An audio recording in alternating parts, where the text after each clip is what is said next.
Women were not invited to many tables in this nation. The reason we fought and busted our behinds to make sure that you didn't have to worry about this. They're disgusting. She's Anna Navarro in your wildest imagination. You could never solo host a show. You will only ever make it as part of an ensemble, and you could never hope to achieve the success. So you can sit in your little cheap seats all day long and enjoy your little negative henpecking, but your careers are going nowhere. The View just took an $800 million reality check to the face, while Megyn Kelly arrived armed with popcorn and a flamethrower. Caroline Leavitt didn't just score a legal win, she turned the set into her own victory parade. Now Megyn's firing. Off burns like confetti at a carnival. Joy looks lost. Whoopi's on the verge of detonation, and Megyn's treating this courtroom blowout like her personal stand-up set. So how did this daytime disaster implode so spectacularly? Buckle up. This train wreck just got a champagne upgrade. Having just paid $15 million for a defamation lawsuit, would think not to engage in conspiracy theories about assassination attempts, but I guess that's too much to ask from The View. I mean, I got to ask you, because they said it, are you aware of any plots from Elon Musk to push President Trump down the stairs? Absolutely not. Let me be unequivocally clear about that. At long last, daytime TV's Queens of Snark just served something hotter than their usual lukewarm lattes, an $800 million legal cannonball that shook every makeup mirror on the ABC lot. Caroline Leavitt, yes, that Caroline Leavitt, flattened. The View into footnote status. And Megyn Kelly didn't just grab popcorn, she rolled in with napalm. I would like this young lady this is her first job, I would like her to do a little homework. Because she said something yesterday that really pissed me off. And that was, she said, there will be no wokeness here. Oh, yeah. Let me explain something to you. Because without that wokeness, you might not have that job. Yeah. Because women were not invited to that table. Women were not invited to many tables in this nation. The reason we fought and busted our behinds to make sure that you didn't have to worry about this. And now to hear you talk about it and to hear anybody talk about the wokeness was put in place for a reason. 1 minute you're sipping lattes and slinging sass on live TV, and the next you're hemorrhaging cash like a crypto bro in free fall. For years, The View coasted on its brand of bite-sized outrage, declaring open season on whoever crossed their radar. But surprise, when you unleash a media blitz without legal review, those cute zingers can come with an invoice that scrapes the clouds. Melania Trump came out and said she's about as pro-choice as they come. And here was the reaction on The View. I think she hates him. Yeah, well, yeah. Okay, so we can all That's a agree on given. that. That's a given. I also think that she wants to take him out. She does not want to be the first lady anymore. Would you look? This is a network that still runs out fact checks to these women, like it's concerned about them staying. And this wasn't a minor wrist slap or a harmless faux pas. This was an $800 million consequence. The kind that sends CEOs into parking lots to weep and causes sponsors to vanish like smoke. The kind of blow that has network execs wondering if a rebrand involving silent yoga might salvage what's left of their overhead lights. Her disgusting, gross elitism and her complete out-of-touch nature with respect to the rest of the world. Sunny Hostin goes on The View and decides now would be a great time to dump all over the so-called uneducated. What we did not have is white women who voted about 52%, right, for Donald Trump. Uneducated white women, is my understanding. You have Latino men, actually, voting more for him. And you have, and black men was not the story. We're not the story here because they voted almost 80% for the vice president. This wasn't just a courtroom loss. It was a full-blown reckoning. Caroline didn't merely win. She detonated a media landmine and walked away in courtroom stilettos. Megyn Kelly? She saw the crater and turned it into a TED Talk on talk show. Malpractice. When you replace integrity with clickbait spats, the tab eventually arrives, with interest and humiliation. What started as just another spicy Tuesday ended in a legal earthquake, toppling legacy media like a marble tower of cards. It followed the usual recipe: loud takes, curated outrage, misinfo sprinkles, no fallout, until the host didn't just throw shade, they pirouetted into a legal landmine in red-bottomed heels. Caroline didn't file for press. She brought receipts, a courtroom kill squad, and a grudge brewed with monk-level patience and TSA-line endurance. This wasn't a clapback. It was a legal symphony, a ruthless reminder that defamation laws exist for a reason, a power play to force future. Smear campaigns through 6 legal teams and a seance with Walter Cronkite before hitting the teleprompter. Donald Trump will be sworn in as the 47th president of the United States. And what a glorious implosion it was. On January 20th $800 million isn't just this a month. fine. It's a Not everyone's daytime happy about it, extinction-level and many event. people would like us to be Snark, more focused finger-wagging, on and the selective insurrection truths that he obliterated. personally unleashed, if you ask Somewhere them. in a high-rise As we office, discussed a network earlier, exec they probably think it's as screamed bad into as a like, designer pillow cost, until it and you don't have to take disintegrated. my word for Meanwhile, it. Caroline Here Leavitt, is cool, Sonny composed, Hostin likely sipping of January something 6th was an sparkling, atrocity. may It or was one may of the not worst have started moments in yacht club. American A history. sleek vessel dubbed And Objection Overruled. When you think about feels the just worst right. moments in American history, Because she didn't just win, she built a like luxury resort World atop War the moral II, high ground and began things that charging happened, admission. like the Enter Megyn Kelly. Not gently, not politely. She showed up like an IRS audit in stilettos, clipboard ready, flamethrower blazing. Her response wasn't commentary. It was an airstrike served with a chilled shot of vengeance. Megyn didn't roast the View. She filleted them like a lab frog, surgical and gleeful, having watched this slow-motion train wreck since 2006 with popcorn and receipts in hand. And you get this little lecture from, forgive me, those is over at The View. I'm a Christian girl. When something like this happens to you, like this assassination attempt, and you say something like God was watching me, that is a very unchristian thing to say because it's very narcissistic. Well, God was watching me and not watching them. There's something very disturbing. I should have pulled the plug on that mic yesterday. That's obnoxious. I don't know what church she goes to. That is how people of faith talk, and the intimation is never he was looking out for me, but not those monsters. If sarcasm were an Olympic event, Megyn just claimed gold, scored endorsements, and trademarked the smug smile of the decade. No shouting, no drama, just surgical composure. Her tone was logic in stilettos, her smile the kind that appears in true crime documentaries right before the twist. She didn't need to yell, the facts were already screaming. Her takedown wore logic so cold it could freeze a subpoena mid-sentence. That smirk didn't say, "I told you so." It whispered. It, like a gavel through glass. If court verdicts had a spirit animal, it was Megyn that week, sleek, unbothered, and dressed for legal war. The View didn't just lose. Megyn stripped their armor of invincibility and left it flapping on a clothesline. But wait, how did we even get here?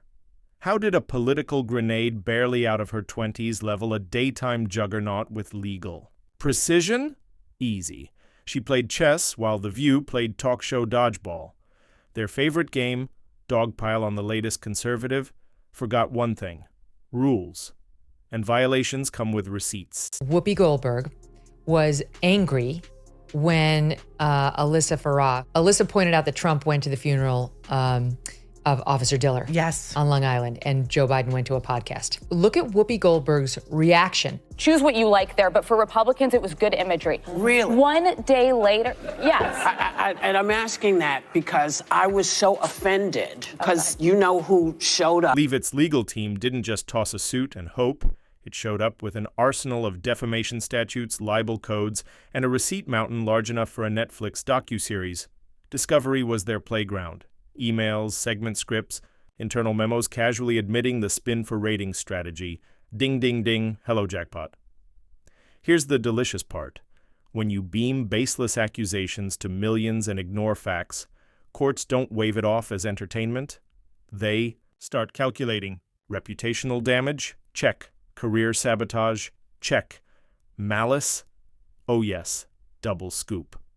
What The View dismissed as another spicy episode morphed into one of the costliest smackdowns in TV history. This wasn't about apologies. Leavitt's team crunched damages with hedge fund coldness, And when all that evidence hit the courtroom like a meteor, the only thing left standing was Caroline's calm, ice sculpture poker face. And the kicker? The View had gotten too comfortable, like they thought accountability was for guests only. Hot mess that they air in the mornings, called The View, had to issue not one, not two, not three, but 4 corrections, legal corrections. 4 legal notes. We only have 3 of them on camera, but look at this. I have another legal note. Oh my God. Both Trump and Pam Bondi have denied allegations of a quid pro quo. I have a legal note. Not to mention what they did at that debate, where once again, they tried to fact check only one side, and then when their fact checks got fact checked, they cowered. They cowered in fear. I mean, this is a pattern with. Parked behind a table stacked with decades of unchecked applause, they didn't see Caroline Leavitt as a real threat. Big mistake. She flipped their smug dismissal into an $800 million crash course titled, "Don't Mock Someone with a Legal Dream Team." Meanwhile, Megyn Kelly watched the whole saga like a front-row Wimbledon guest. Only here, every serve was a subpoena, and every backhand came court-stamped. When the verdict dropped, Megyn didn't just cheer. She launched a masterclass in media accountability, wrapped in sarcasm, sharp enough to slice through legacy smugness. She didn't fake rage. She just let the facts walk in, drop the mic, and reshuffle the media power rankings. An empire that once seemed untouchable. Got sloppy, got caught, and got wrecked. Megyn didn't frame the View as victims. She made them Exhibit A, proof that snark without truth is a house of cards in a hurricane. Her takedown wasn't loud. It was surgical, and it hurt, because every word was true. The media world felt it. Nobody had to say it. The fear was palpable. Hot takes cooled, headlines tiptoed, and lawyers pulled up extra chairs in editorial meetings. We love nothing more than tearing down women with the most petty and vacuous of insults. Leavitt appears to be a fierce operator, but she's also 27 and arguably quite glamorous. So of course, the kind and progressive voices at The View reacted to her appointment like this. I think she's probably been put in there because, according to Donald Trump, she's a 10. You know that's what it. Overnight, every newsroom broke into hives at the sight of adjectives. Journalism didn't die. It ducked behind a damage control team and a thesaurus. Somewhere, in a dim corner office, a network VP flipped through Leavitt's lawsuit while muffling a scream into a gluten-free muffin. Because here's the thing, this wasn't about ideology. It was about negligence. Lazy jabs posing as commentary, journalistic malpractice dressed in snark. And Megyn Kelly, she didn't just notice, she highlighted it. She didn't celebrate. The collapse for politics. She toasted the reckoning. Someone finally handed a media giant a bill in the only language it respects. Cash. And $800 million is a screaming red Post-it note. Suddenly, fact-checking wasn't suggested. It was policy. Dominoes fell. Fast. Advertisers ghosted like bad Tinder dates. Syndication deals evaporated. And in a final twist, the offending segment disappeared from the internet like it never happened. But the crater was very, very real. The View tried to sip, shrug, and smile through the fallout. But everyone noticed. Viewers, sponsors, even interns who suddenly couldn't sneeze without legal clearance. Daytime TV had become legal roulette, and the House always wins. Caroline Leavitt didn't just win, she ascended. Once dismissed as a political rookie, she walked away like a gladiator who stormed the Colosseum, rewrote the script, and took home the Emperor's black card. She didn't just win justice, she rebranded Live, turning smear into spotlight, humiliation into headline, and bias into a billion-dollar lesson. She proved that being underestimated is the sharpest weapon, especially when critics are too busy cracking jokes to dodge the subpoenas flying like ninja stars. And Megyn Kelly? She didn't just support Caroline. She practically moonlighted as a media bounty hunter with a grudge and a glam squad. Her takedown wasn't a bit. It was a war cry for every public figure steamrolled by studio smugness, for every truth buried under viral outrage. She made it clear. Microphones aren't shields. Recklessness has a price. Snark now gets subpoenaed. She didn't just mock, she warned. And nothing haunts a talk show like lawsuits still whispering from the shadows. Behind the scenes, HR manuals were rewritten. Segment producers became overnight experts in defamation law. Hosts began saying allegedly like it was holy water. As for The View's legacy, let's just say it's complicated. Once a platform for diverse voices, now a cautionary PowerPoint titled How Not to Talk. Where dialogue once thrived, now stands a blinking sign, banter responsibly. Caroline didn't just sue for damages, she filed for a cultural reset. And Megyn Kelly rode shotgun, a couture-clad storm warning. Together, they didn't just topple a talk show, they etched a warning into network marble. Speak wisely, or pay up. By the end, no one had to say it. The silence on studio sets said everything. Every punchline landed like evidence. Every opinion tiptoed through legal fire. Daytime TV didn't disappear, it lawyered up. And here's the kicker. The most expensive moment in The View's history was a throwaway jab from a segment no one remembered. A single careless line before. Lunch. So the next time a host takes aim at a rising political star with all the subtlety of a drunk uncle at Thanksgiving, remember Caroline Leavitt. She didn't scream. She didn't tweet in all caps. She sued. She won. She walked off with $800 million and a mic drop that echoed across the industry. And Megyn Kelly? She didn't just roast The View. She defined the gold standard in legal sass. A reminder. The sharpest burns don't shout. They come armed with facts, heels, and the most lethal smirk in broadcast history.